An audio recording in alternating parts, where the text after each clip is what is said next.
Un coinvolgente lavoro di ricerca e immagini teso a valorizzare l'anima più nascosta di un territorio. Parliamo del film documentario scritto e diretto da Miriam Racca, Domus Deianas, girato principalmente a Oliene e dintorni e che nella serata di ieri è stato proiettato per la prima volta al Cinema Greenwich di Cagliari.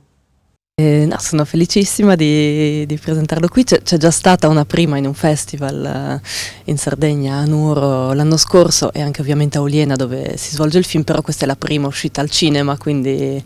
sono molto contenta, molto curiosa di avere anche il feedback del pubblico, perché giustamente sì, è un film girato in Sardegna, concepito in Sardegna, quindi insomma il pubblico sardo è importante, ecco. Ecco, a proposito di feedback, il docufilm ha già ottenuto riconoscimenti importanti e prestigiosi sia a livello nazionale che internazionale.